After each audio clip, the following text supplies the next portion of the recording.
Hey, what's going on, everybody? How you doing? Absolutely show. Back in your ears, back on your face.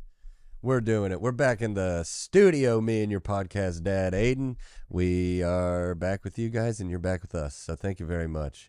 If you're watching, then you know. If you're watching the clip on Instagram, whatever it is. If you're listening, you don't know, but have no fear. The yellow glasses are back. Found me another pair of yellow frames. Went out to Opry Mills Mall, and yeah, got me some more yellow frames of the aviator styling. It was nice. You know what? Do you remember the episode about the mall when I talked about this dire state of the mall? Well, when you need a pair of really, really cheap sunglasses, shout out the mall. That's where you go. A kiosk, he hooked it up. Brother, you look very good in those, brother.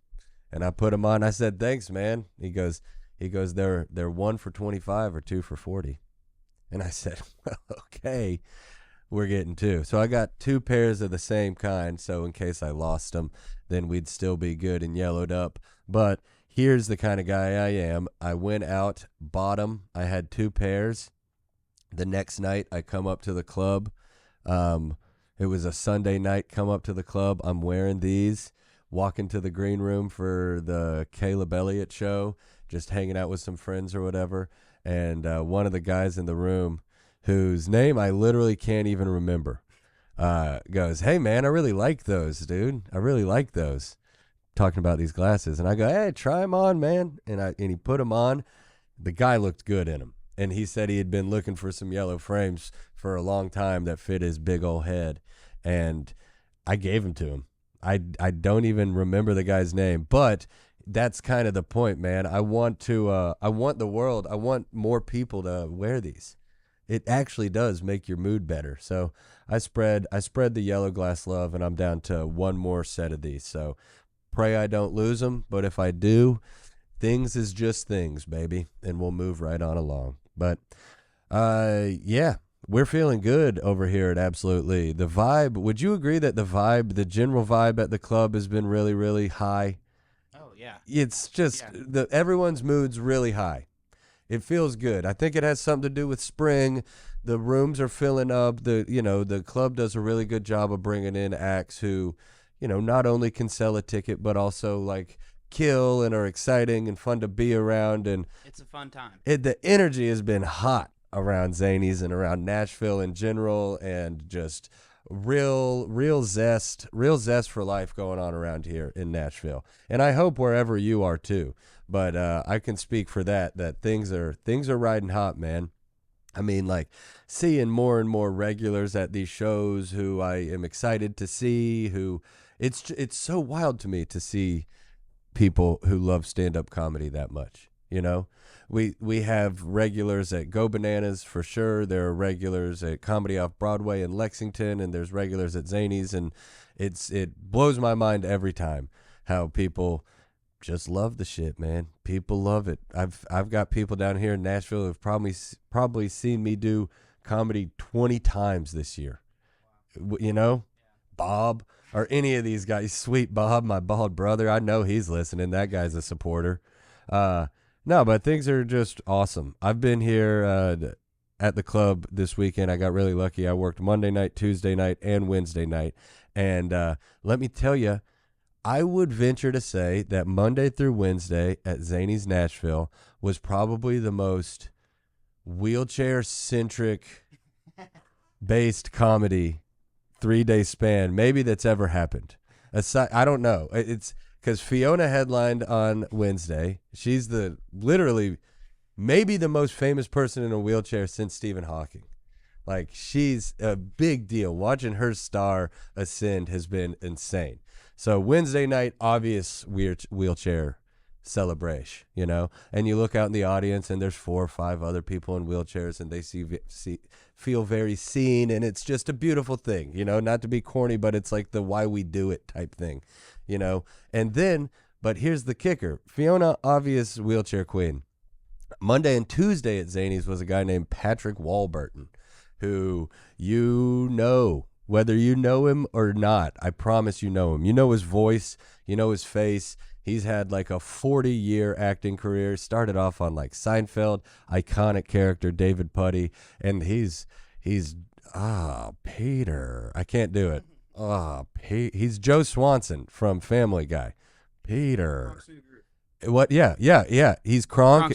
He's Kronk in Emperor's New Groove. He was in Men in Black 2. He was in, I mean, he did episodes in Friends. Everything. Look him up. His IMDb's crazy, but that was wheelchair centric. Both shows, couple wheelchairs, both shows, and I'm talking to them after the show, and when they were a young teenager in a wheelchair, and it was brutal. I can't imagine how scary that would be. And the only person that they saw in a wheelchair was Joe Swanson on Family Guy. It was so how cool is that, man? And I don't know. He couldn't have been a cooler guy. Just started stand-up. And you see it in the business all the time. You'll see somebody who has been an actor or in television or in some other sphere of entertainment besides stand-up, and then their life gets real bad, and maybe they sniffed it all away, or they're on their third divorce, or maybe they just buy too many Rolls Royces or whatever, and then they end up having to go on the road and get down into the slums with the stand-up comedians and make their bag on the road. And you can see it when people do that. And it's brutal, and it's sad, and the show's never good, and the energy is generally dark, and it's a bummer. And no one asked, but I'm here to report that's not the case with Patrick Warburton. He is the man. He listen to him talk about it. He is super, super easy to cheer for, man. 40-year acting career, incredibly successful. Enough money in the bank to pretty much chill for the rest of his life, but he turned 60. He's always loved stand-up, and he said, you know what, let's rip it. Let's try it. It's cool. He's not doing it, to pay for alimony. He's doing it because he's an artist, and he always loves stand-up and really reveres it, and it's pretty cool to see him. Pretty cool to see him get up there and give it a go. I'm cheering for him. It's not I don't want to say anybody else's name, but you know celebrities who are doing stand up, and you see them at the Funny Bone, and you're like, things didn't work out the way they thought they did. The way that they thought, you thought they would. Or whatever. That's a different ball game. But Warburton's the man. That was a really fun show, a little 2-man show. Got to work with him. We dressed exactly the same both nights, which was funny. Everybody after the show was saying that we looked alike. I could be his son or something. That was pretty fun. How about this? Okay, the vibes were threatened at Zany's on Tuesday night. I was talking about how good things were. Someone tried to come to the show on Tuesday night with an emotional support ferret. A ferret on a leash in public, an emotional support ferret. Look, man, no one's held a ferret and been calmer. It is they're kind of cute in a picture, but in practice, a ferret is bad. It's a long hamster. It's a thick snake with fur. They smell. You can't bring an emotional support ferret. How about this? I think you're lying. The emotional support animal, already on the edge with that, okay? If you fought in the war, then you for sure get to walk around with a German Shepherd, straight up. If you want a golden retriever because you saw things that keep you up at night, then brother or sister, Godspeed. You get a dog in public. But if you have an emotional support ferret, you should probably go to jail. I don't know. You should go to attention jail. I don't believe you. Your emotional support, that just seems a little bit more like kind of like attention seeking, which, whatever. Everybody likes attention. I'm a guy who goes up on stage every night and talks into a microphone, and also has a podcast where I talk by myself. So I can't really talk about attention seeking because I have made attention seeking my entire career. Okay, so have your ferret, but don't expect the rest of the world to interface with you having an emotional support rodent. A ferret on a leash, dude. How dare you? It's so crazy. Could you imagine sitting down? You buy a ticket. You're like, yeah, dude, this is great. Let's go. I can't even picture it. Is it one of those leashes that's like retractable? That's what I'm saying. Like, do you have a ferret? How much space do you give a ferret? It's like it should be a lanyard. You shouldn't have a ferret, man. You can have one. Let your house stink. You want to, dude? That's just so crazy to me. Like, you walk in a comedy club is a restaurant. Imagine buying a ticket, getting a babysitter, Ubering to the club, sitting down. You get there early, you get a good seat, you order some nachos, and then the lady sits down next to you with a ferret? Dude, that's like a health thing. That's a big deal. And I go back and forth, like, I don't really even like dogs in spaces like that, you know? You go out to a restaurant and you're eating your food and you look down and you're like, oh, there's a dog in his open air butthole. Cool. Fully exposed. No butt cheeks on a dog. People don't think about that. People don't think about that, guys. Dogs don't have butt cheeks. All right? And if you're going to bring your dog into a Chili's, put some pants on him or something. I don't know. But the ferret's out of control. I just don't believe you. If you're freaking out and then a ferret calms you down, you've got way more serious issues than I think you're even aware of, man. It's wild. But that was a really good run at the club, despite the ferret. And I feel bad, like, well, then the club didn't let the ferret in. The club didn't let the ferret in. They were like, ma'am, I'm sorry. And they had to be pretty delicate with it. And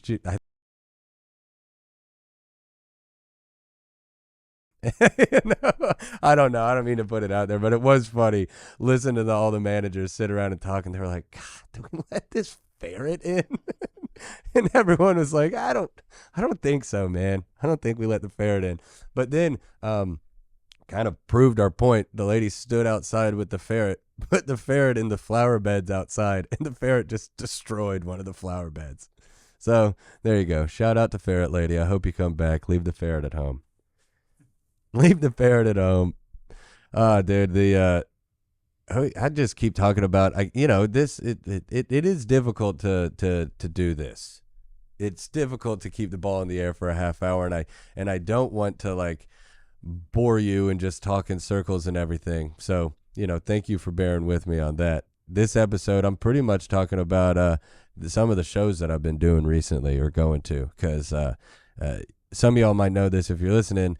I got to do 2 shows at the Bridgestone Arena in Nashville, Tennessee. 2 shows where the Predators play hockey. And it was really, really cool, man. I'm super blessed and super lucky. I've gotten to do a bunch of these arena shows with Theo. And the shows at Bridgestone just felt completely different than all the other ones, man. If I'm in Eugene, Oregon, which is a great town and a great show, the nerves were less, because I was completely anonymous. But this Bridgestone show was different. It was a home game, and the energy just felt different, man. They said my name, and I walked out there, and maybe I was just projecting this or wanting to hear this, but it sounded different. It sounded like a little pop, even if it was just a couple hundred people out of the 12,000 or whatever. It did just. It felt better, and it was cool. My fiance was there. Sweet Anna was there. She's gotten to come before, but this one was special, man. I wasn't on the road. I was 15 minutes away from my own bed. My fiance was there. The aforementioned Queen Fiona Cawley was there. Her fiance, Matt Taylor, my boy, my absolute dog, Matty Light, he was there. And it was just special. Friend of the pod, friend of everyone, enemy to most. Allie Newsom was there. Just special, man. And I got to bring up Fiona, brought in Nashville, bring her up in Bridgestone Arena as the pride of Franklin High School, and she got, dude, like a 45-second ovation.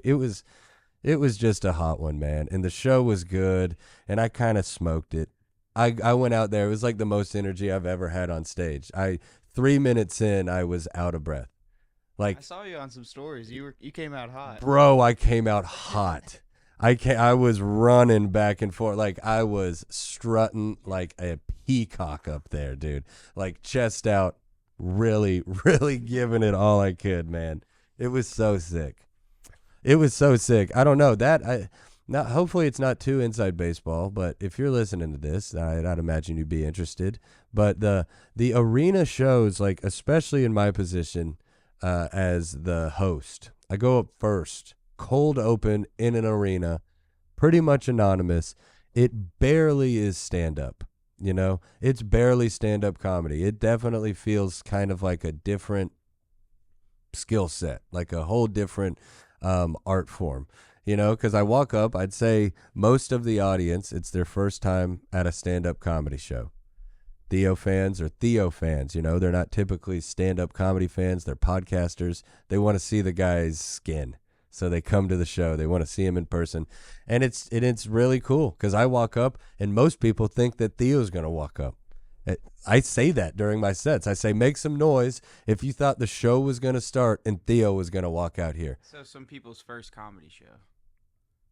8,000 people last night at Bridgestone, probably. I would say anywhere between, at any given show, depending on the market at these Theo shows, I'd say 60 to 80% have never seen live stand-up, which is cool, which means technically I'm the first comedian that they've ever seen.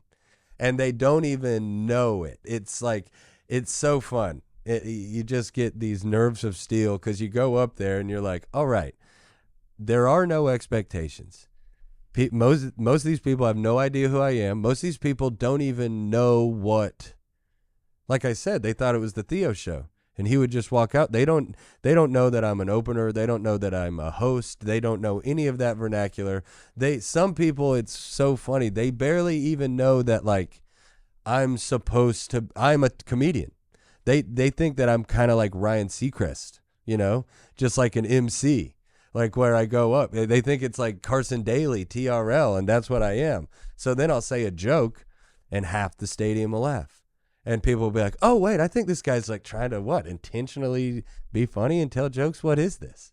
And I'm like, welcome to a stand-up comedy show, baby.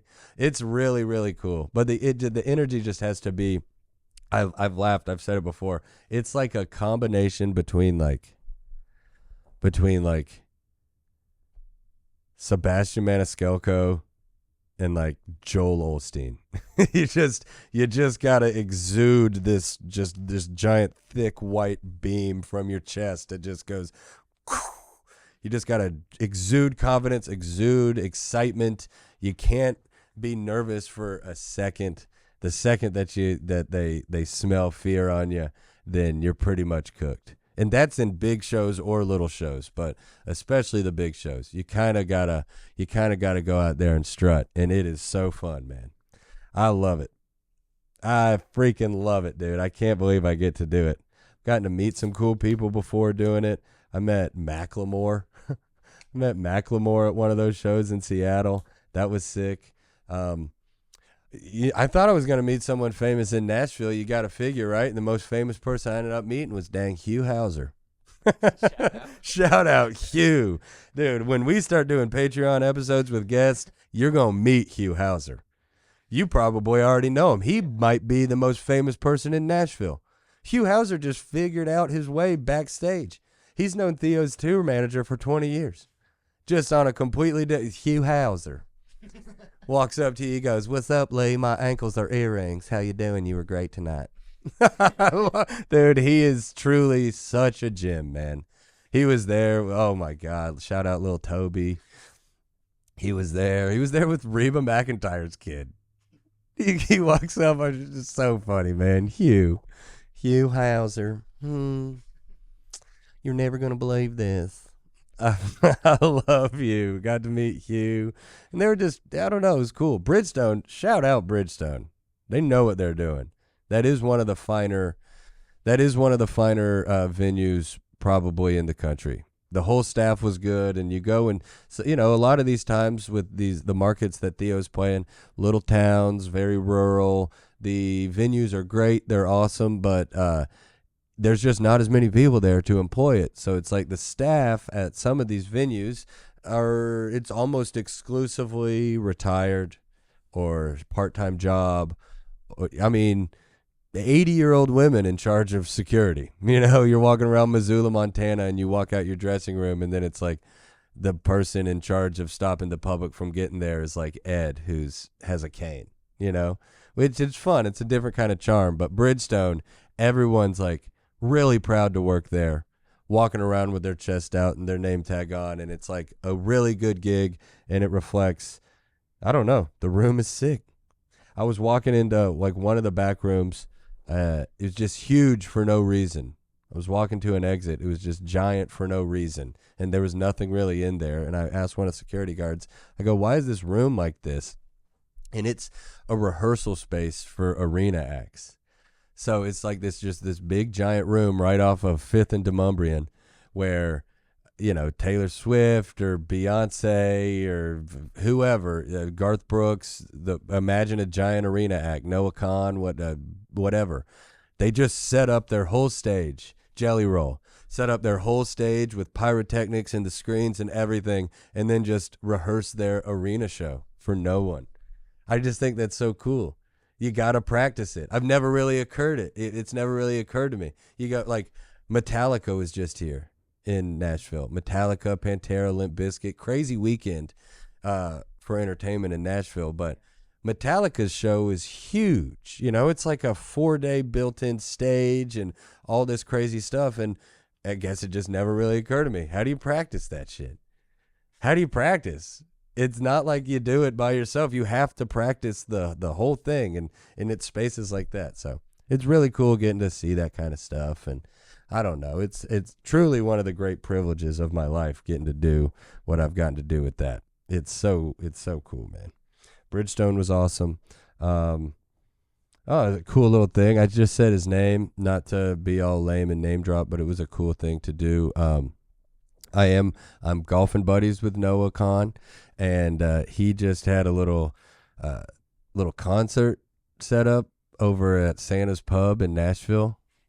Him and Ed Sheeran just sat down across from each other in chairs and just went song for song acoustic in front of like 60 people. And me and my fiance and Zach and his girl got to go. And it was one of the cooler things that I've witnessed, you know. That was a cool thing to see. Ed Sheeran, it doesn't track in my mind. Ed Sheeran is about my age, I guess. Yeah, could you Google that? Because I was doing the math. Ed Sheeran was like an arena act in 2014. But how old is he? I'm looking it up. Yeah, no, he was an arena act in like 2014. I'm pretty sure he started really young. He's 34. Yeah, I'm the exact same age as Ed Sheeran, but he's been in arenas for I saw him 11 years at the Yum Center, I believe, for Taylor Swift, Mm-hmm. like 12, 15, I don't even know, 12, 15 years ago. Dang, like you went to a T-Swift concert? I have a little sister, yeah. Oh, I didn't know if you were a Swiftie or what. No, so what? Did you like chaperone?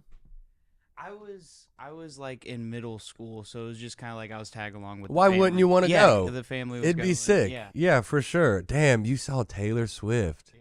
That's crazy. And dude, Ed Sheeran open? That's wild. Incredible. Yeah. He's really, really good, dude. Yeah. He's really good. It was sick. He just dropped some single about, it's called like My Old Phone or something. He found an old cell phone, and it's got all these old pictures of him as like a young man with all of his old friends and his old flames and everything. And it's called My Old Phone.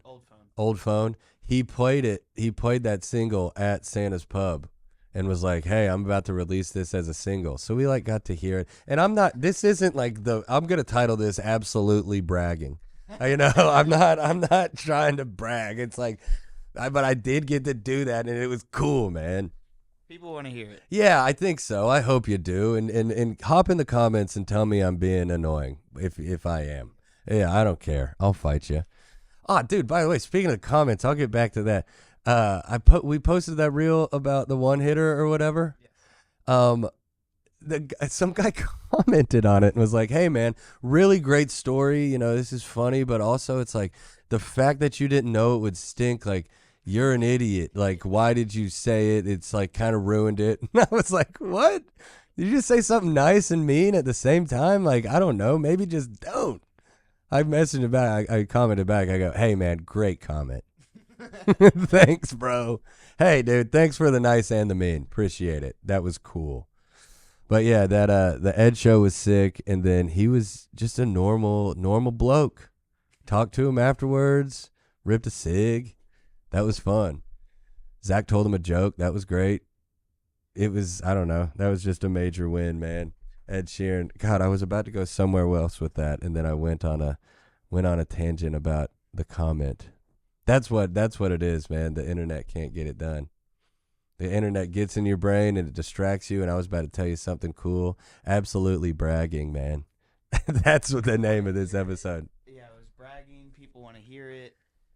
Yeah, I can't remember where I got lost when that guy was being mean. But just talking about Ed, like, I don't know, people were crying, you know? You see it, you see the celebrity. I get to see it up close with Theo, and people are so wild. And now that's crazy because it's like Fiona's the same way, dude. Fiona, especially in this town, Fiona can't go out. I mean, she can, and it's great, and it's awesome, but it's like she can't go out by herself, you know? I mean, anytime we go out to eat or go out for a drink after a show or whatever, she's pretty much mobbed. It's so sick to see, dude. It's so cool. And Maddie T holds it down. We were going around in Bridgestone taking pictures, and this, I mean, yeah, Matt is a saint. He's so zenned out, dude. I mean, it's like these guys come up, and they're so in love with her, and I mean, we'll be like, won't know Matt standing there, and they'll just be like, man, I hate your boyfriend, dude. You know, like, I hate it. And Matt's like, what's up? How you doing? He's just the man. It was very, very fun. It was very fun. Got to see it. You're walking around the Bridgestone Arena, and you're like looking at the other people who have been there, and that's hard to believe. They got a banner hanging up at the Bridgestone Arena. Garth Brooks in 2014 did 9 sold-out shows there. Sold 152,000 tickets. 152,000 tickets. That's like half the town. It's like about a third of the population in Nashville went and saw him in 2014. Isn't that crazy? Talking about moving tickets like that. Can't really even fathom it. Man. It's exciting. The Bridgestone show was good. It went off without a hitch. Some of them have not been hitchless. A couple weeks ago, I was in Chicago. I talked about that a little. It was a great show. But Chicago is famous for a lot of different foods. You got the Chicago dog. You got the Italian beef. The Italian beef, I'd never had one. And then on Saturday in Chicago, a couple Saturdays ago, I had 3. And a Chicago dog. I had 3 Italian beefs at the Cubs game, and then we go back to the arena, and I shower up, and I get ready to go, and I'm like, all right, boom, let's roll, baby. It's about that time. I'm definitely at these arena shows, like using caffeine as a performance enhancer, so I just like ripped 2 cups of cold brew really quick, and then I had 3 Italian beefs and 2 cups of cold brew in my stomach. So you can imagine how that would feel. So it started feeling the way that you would think that would feel. And then, then the show starts in 10 minutes. So then you already have butterflies.